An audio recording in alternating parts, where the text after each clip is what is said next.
UFC 311 is finally here, guys. Couple more days, about 5 sleeps to go, and 311 will be here. And today I'm going to be giving my breakdown and predictions of every fight from the early prelims down to the main card. So let's get straight into it. Let's scroll to the bottom. Obviously, this is, I think it's about 20 miles from where, I can't remember the exact area of where the wildfires have been going on because I ain't really been keeping up with it. Hopefully, it doesn't affect this event because that would be a shame.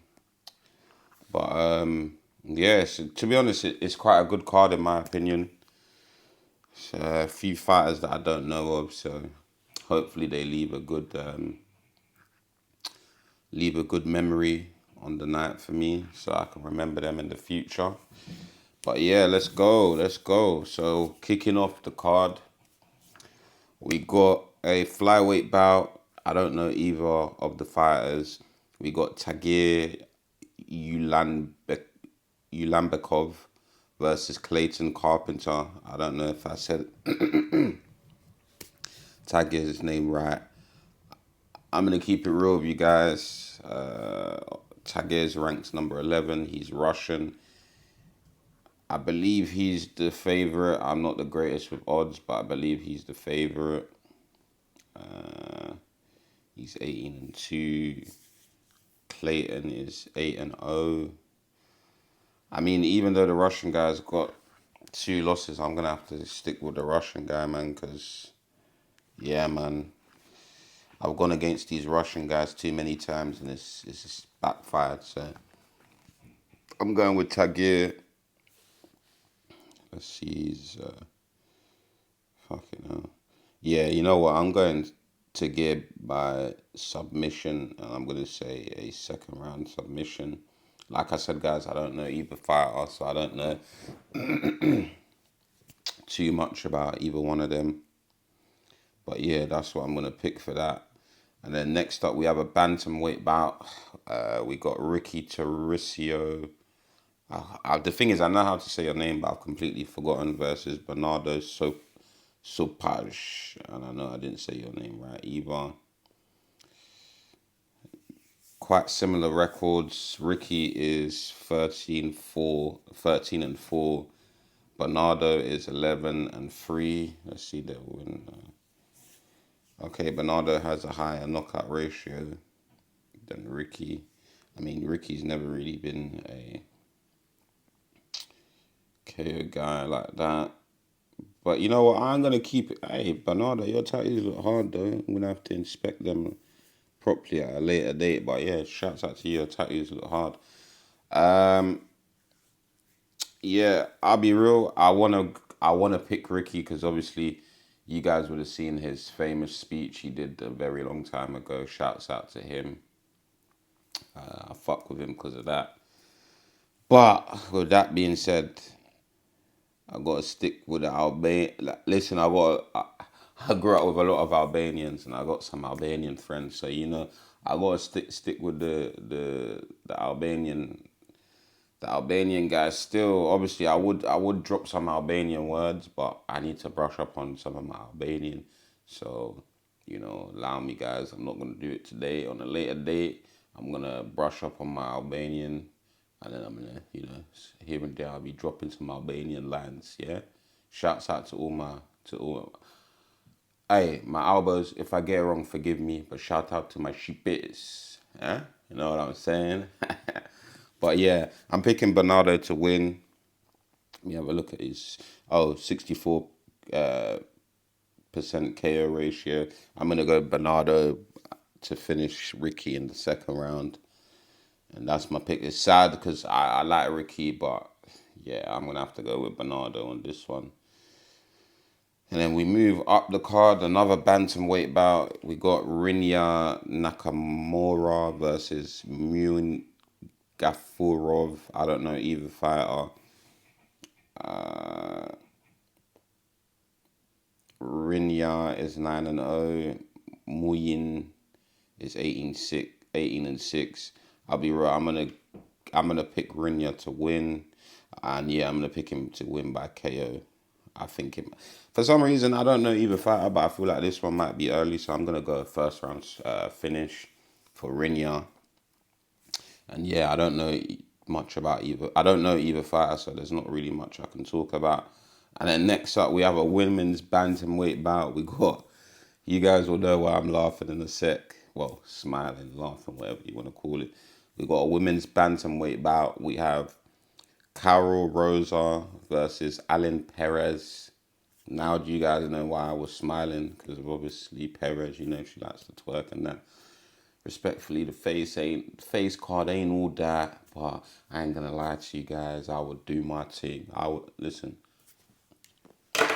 I'm a Yoruba demon, eh? I would chop him. I would chop him. Eh? She's from Argentina. Don't worry. You can mix the Argentina with the Yoruba. You know what I'm saying? You have the time of your life, man. Come to the dark side. But anyways, Carol Rosa is ranked number 9. Alan Perez is ranked 13. Carol Rosa is the favorite, I believe. Carol Rosa is 18-6. Alan Perez is 11-2. Let's see.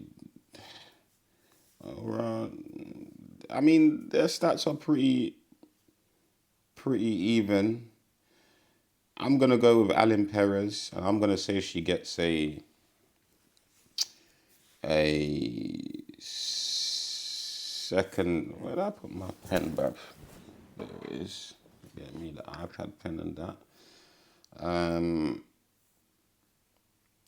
Yeah, I'm gonna pick Alan Perez to win.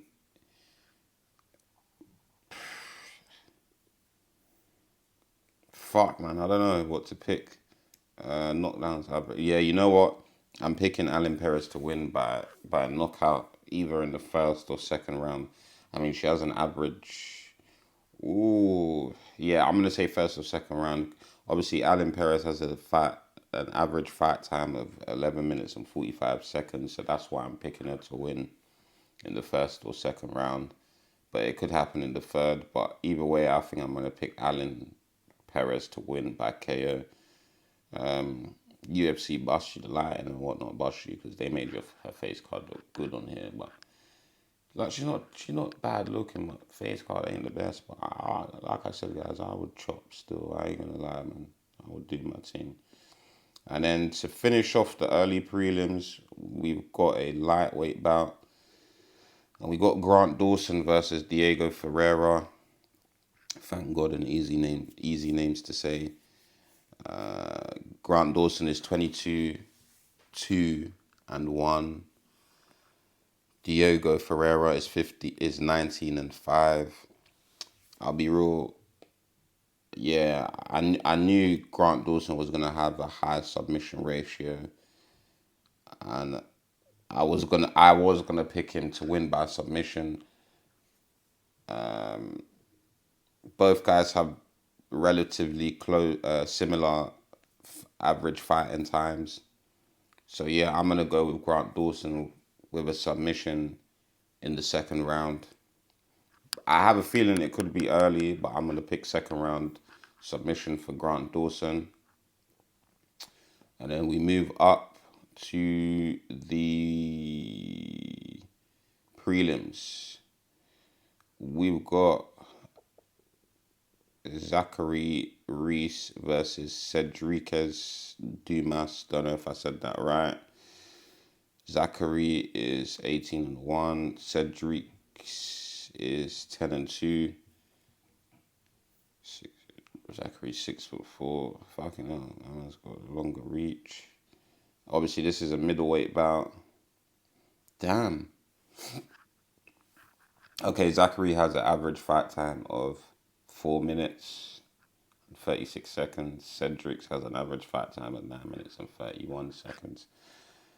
Yeah, I'm picking Zachary Reese to win by knockout, and I'm going to pick the first round because from these little stats I'm seeing, that's what it's indicating. Obviously, every fight is different, but that's what I'm picking. Yeah, Zachary Reese to win by KO in the first round. And yeah, we move on to a heavyweight bout. We've got Jailton Almeida versus Sergey Spivak.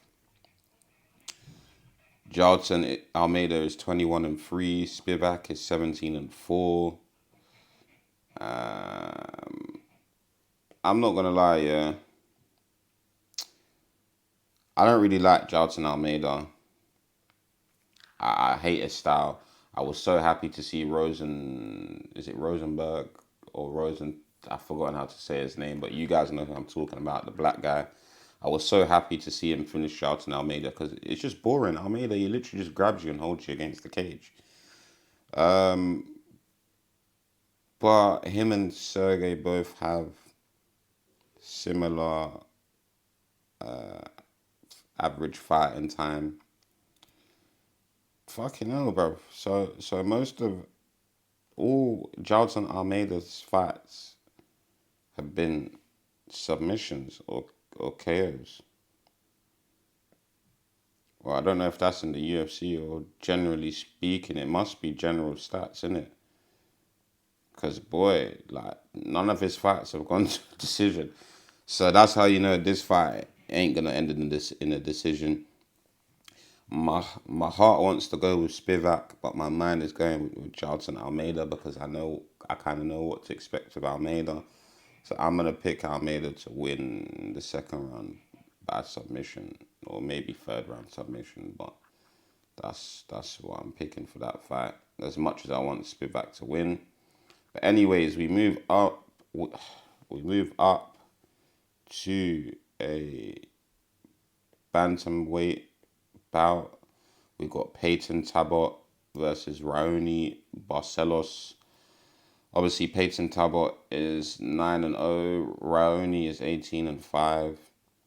I'll be real. There's a lot of hype around Peyton. Not a lot of hype, but there's a bit of hype around Peyton. It has an average fight time of 7 minutes and 55 seconds.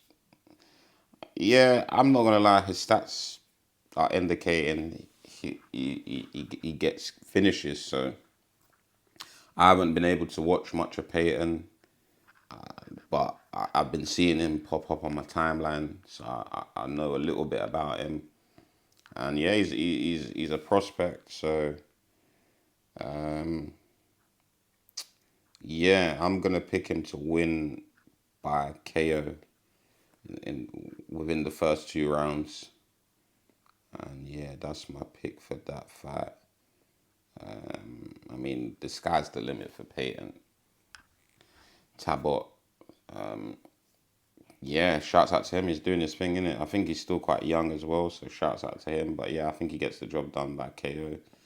And then we move on to the last fight on the prelims, and it is a light heavyweight bout. And we got Johnny Walker versus Bogdan Guskov. Guskov looks like fucking a Uzbekistan version of Anthony Smith. But I'll be real, he looks a bit more, like he's got that dog in him. So, yeah. Let's see that. To be honest, I don't even need to see their fucking stats, to be completely honest. I know who I'm picking. It's a shame. I'm picking Bogdan to win by KO. And I'll be honest, I think it's going to be in the first 2 rounds. It's sad because I know Johnny Walker trains with McGregor's coach, John Kavanagh. But Johnny Walker, I don't know, man. That chin is glass, bruv. Like, and your style is just so weird, man. Like, it works sometimes, and then other times it doesn't. So I don't even know what to say about Johnny Walker, except that, yeah, I think Bogdan finishes him in this fight. And we may just see, not necessarily the end of Johnny Walker, but I wouldn't be surprised if the UFC cut him. The only way I could see the UFC keeping him is like, them guys that are just like, what's the word I'm looking for? Not a gatekeeper, but like, they get fed to the new up and coming guys. You know, you guys know the word I'm thinking of. I can't think of it off the top of my head, but that's the only reason why I can see the UFC keeping him around. Because I'll be honest, he's lost to most of the good, even guys that ain't even all that he's lost to. So yeah, Johnny Walker, what a yeah. I don't. It's just such a shame. You got such an awkward style, but it just doesn't. Yeah, it's just hit and miss. It's just hit and miss. So yeah, fuck you, Johnny Walker. But then we move on to the main card. To kick off the main card, it's a middleweight bout. We've got Kevin Holland versus Renier de Ridder. I'm not gonna lie to you guys. This Renier de Ridder guy, obviously, I've heard of him before he got to the UFC. I watched his first fight in the his first fight in the UFC. I thought he was absolutely shit. He had such a weird style. His striking is fucking weird. I mean, as much as everyone says he's got a good ground game, his fucking ground game is fucking weird as well. And if I'm completely honest, Renier is 18-2, Kevin Holland is 26-12. I'll be real, I'm sticking with Kevin Holland, man. Like, yeah, I'm picking Kevin Holland to get the done by finish. Because in his last fight, in Renier's last fight, I can't remember the name of his last opponent, but I did watch it. The guy hurt Renier. Obviously, Renier did well to recover. But with a guy like Kevin Holland, if if he's got you wobbly or he's hurt you, he's gonna finish you. So I'm picking Kevin Holland to win, and I'm picking him to win. Yeah, in the second round because I think that's when Renier got rocked in the first or second round. So I'm picking Kevin Holland second round. I wouldn't be surprised if it's a first round finish. It's mad because Kevin Holland seems to be getting these new up and coming guys all the time. They keep feeding him to the wolves, man. But yeah, next up we got a lightweight bout. We got Benil Dariush versus Renato Moicano. Obviously, Benil Dariush is ranked number 9. Renato is ranked number 10. Obviously, he's trying to get to that title shot. Benil is 22 6 and 1. Renato is 25 and 1. They have a similar average fighting time. Obviously, Dariush has a better KO ratio, but Renato has a better submission ratio, and the decision ratio is quite similar. Obviously, I wanna pick Renato Moicano to win, because obviously I just like his little slogan. I can't afford to lose, and yeah, he's trying to get all the money. I just fuck with the mentality and how he's moving. But with that being said, obviously Benil Dariush is a very, very good grappler. I don't think Renato Moicano would be able to. So the way he kind of bullied Saint Denis, I don't think Moicano will be able to do that against Dariush. But the question that everyone is asking themselves about Dariush is the chin. Because if Moicano can hurt him standing up, and let's say he drops him and it goes to the ground, I can see Moicano getting either a TKO finish or a submission. But if we're talking all round game, I can't lie, Dariush is a very, very good fighter. So it is a big step for Moicano. I mean, it's gonna be a tough fight. A lot of people are leaning more to Dariush because he's the more seasoned guy in terms of he's fought better guys. But with that being said, I think I'm gonna have to go with Moicano because I think Dariush's chin is gone. So yeah, I'm gonna go with. Let's look at the average fight time. Yeah, I'm going second round submission for Moicano. I could be wrong though, because Benil could pull it off if I'm completely honest. But I'm gonna go with Renato Moicano. Obviously, standing up, I think Benil will do better in the exchanges.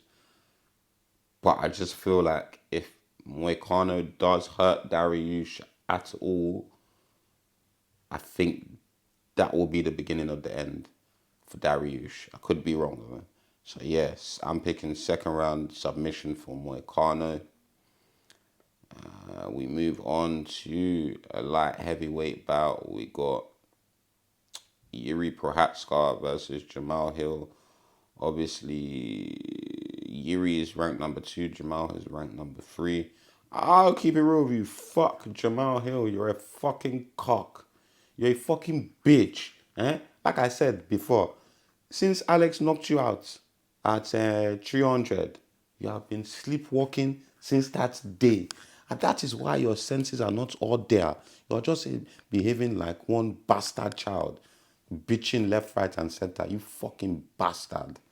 Huh? I'll be real, guys. I don't like this fucking Jamal Hill guy. Like, even going up to Alex Pereira, doing what you did, and then when my man told you put on the gloves, you didn't want to. Hey, shut up, Jamal Hill. You're a bitch. Why are you walking up to my man trying to move like that then? Dickhead.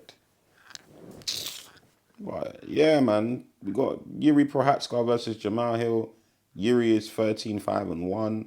Jamal is 12-2 and 1 no contest. Everything is quite similar. They got similar reach, similar leg reach, similar height, similar weight. Obviously, Yuri has the better KO ratio and the better submission ratio. The only thing that Jamal has better over Yuri is the fucking decision. Of course, decision.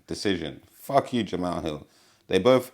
So Yuri has an average fight time of 10 minutes and 25 seconds, and Jamal has an average fight time of 8 minutes and 38 seconds.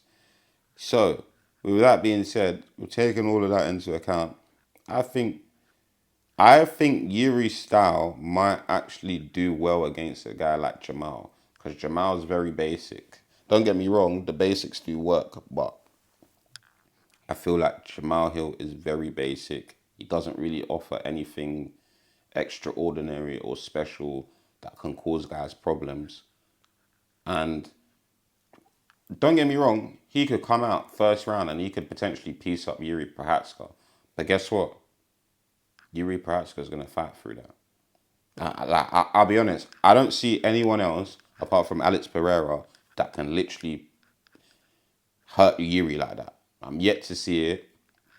Well, obviously, one of these days I'm gonna go and watch all Yuri's previous fights. But from the fights I've seen, I'm yet to see anyone really cause Yuri damage or hurt him the way Alex has. So I don't see Jamal Hill doing that. For that, I'm picking Yuri Prohatska to win by a second round KO or TKO, whatever you want to fucking call it. I think the first round's going to be quite close, or Jamal might just edge it. Then second round, Yuri's going to come out and he's going to start doing his thing and he's going to clip Jamal Hill and hurt him, the little bitch. And the cuck is going to go home crying and continue to make more excuses. So that's my prediction for that fight. And again, fuck you, Jamal Hill, you fucking bitch. But we move on to the co-main event. We've got Merab Dvalishvili versus Umar Nurmagomedov.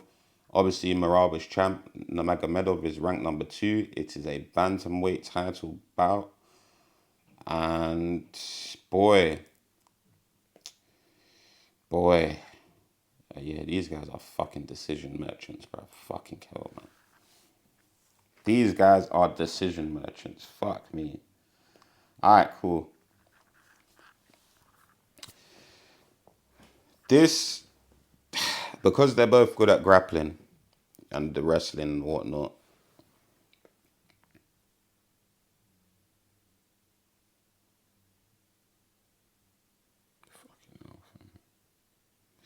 Yeah, I can't lie, it's not looking good for you, Maraba. I ain't even gonna lie. Hey, listen, guys. As much as I weren't fucking with Maraba before, yeah, I'll be real. Hey, Maraba, I need you to win this fight still. But with that being said, I feel like if Umar was to win, and let's say Umar fights Sean O'Malley next, people can call me crazy, but I think Sean would do better against Umar than Merab. for the simple fact Merab is just going to keep spamming takedowns against someone like Sean, and keep the pressure on Sean, back him up against the cage. I honestly think if Sean fought Umar, he would do a lot better. I'm not saying he would win, but I think stylistically that fight would be a better fight for Sean. But back to this co-main event. Yeah, I don't know who to pick. I think I'm going to pick Merab because I haven't seen too much of Umar and I know more about Merab. I think I think maybe all right, cool. I feel like Merab may just win the first round. Then Umar's going to win the second and third. And then I think Merab might push the pace in the later rounds, in the championship rounds, and, really put the pace on. And I think he might just edge it in the fourth and fifth. I don't really think this is going to be an exciting fight like that. I think it's going to be quite boring. I think we're going to see a lot of grappling and wrestling exchanges.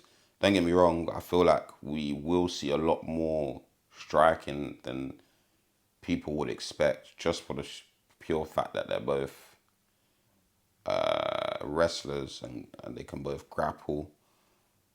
I think Umar will probably do better on the feet. But yeah, I'm picking Merab to win. I think Merab gets it done by decision. And yeah, that's what I'm picking for that fight. And then we move on to the main event, a lightweight title bout. We have Islam Makhachev versus Arman Tsarukyan, my fucking guy. Arman, you need to do it, bro. I need Arman to finish Islam. And he can finally end this cunt's fucking title reign. Although I like Islam. I like Islam way more. Hey, respectfully, I like Islam way more than Khabib. Way more. In my opinion, Islam is a better all-round fighter than Khabib. Again, because I know some people are going to take it out of context and say, oh, you're crazy. Islam, bro, and people can quote me. I don't give a shit. Islam Makhachev is a better all-round fighter than Khabib. Khabib is a better wrestler and better grappler, but Islam is a better all-round fighter. Argue with your dad, argue with your mums. I don't give a fuck. So yeah, I gotta give it to Islam. I like Islam. I'm not gonna lie to you guys. I like Islam. Don't get me wrong. Certain things he says I don't agree with, and it does irritate me. But I like him. But with that being said, I like Arman Tsarukyan more. That's my guy, man. So yeah, this fight is gonna be. Again, this is quite similar to the co-main event. The only difference is these two guys have fought each other before. So obviously coming into this fight, I feel like the two of them are going to have game plans to kind of counteract each other's skills and techniques and whatnot. But it's going to be a standing up fight. I think for most of the fight, we will see, don't get me wrong, we will see a lot of wrestling exchanges. But I think standing up, okay, it's weird because I would lean more towards Islam when it comes to the stand up. But with that being said, Arman striking is good and it's underrated. Like he has a good body kicks. He throws in good combinations. And personally, what I would like to see is something sneaky like what he did to Beneil Dariush, because I was not expecting that. Beneil was not expecting that. Obviously, Arman has come out and said he has a secret move and he knows when he pulls it off, it's going to change the whole course of the fight. Well, Arman, I hope you pull that off and I hope it does exactly what you said it's going to do. But obviously, these guys have fought each other before, so they kind of know what to expect of each other. Obviously, Islam is 26-1 and 26-1. Arman is 22-3. Yeah, let's look at their win. I mean, bro, they're quite obviously Arman has a better KO ratio than Islam, but Islam has a better submission ratio than Arman, and Their decision ratio is quite similar. Their knockdown average is similar. Their average fighting time is similar. Obviously, Arman has 2 minutes ahead of Islam. But yeah, I think honestly, it's gonna be an all round good fight. There's gonna be good wrestling exchanges. There's gonna be good striking exchanges. Like, to be honest, the main event is going to be a display of very high level MMA. So anyone that's new to MMA or anyone that wants to get into MMA, watch this fight because this is going to be a good display of MMA as a whole. If this fight goes to a decision, I think they'll give it to Islam, even if it looks like Arman won the fight. So with that being said, I'm going Arman Tsarukyan by I'm going KO. I'm going KO. Guys, I if people want to come back in the comments and quote me, I believe Arman Tsarukyan is gonna become the UFC lightweight champion on Saturday, well, Sunday, the 19th of January. If you guys follow me on Instagram, you'll see about a year and a bit ago, I predicted Arman would get the title shot. I predicted he was going to beat Charles Oliveira. And he is the only person in this lightweight division that can give Islam a run for his money and potentially beat him.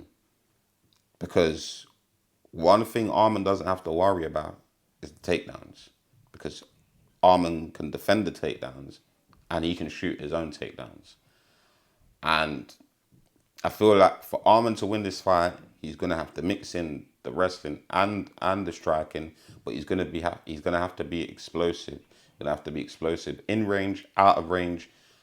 It's gonna be hard, but I think Arman can do it. But that's my predictions for UFC 311. I hope you guys enjoyed the event, and look out for. I'm gonna be dropping. It might come out before this video, but I'm gonna be dropping a little breakdown of Arman Tsarukyan's fighting style. So make sure you watch it. But it's Big Yems. Have a good one. And just to remind you guys, Arman Tsarukyan is going to be the new UFC lightweight champion in a bit.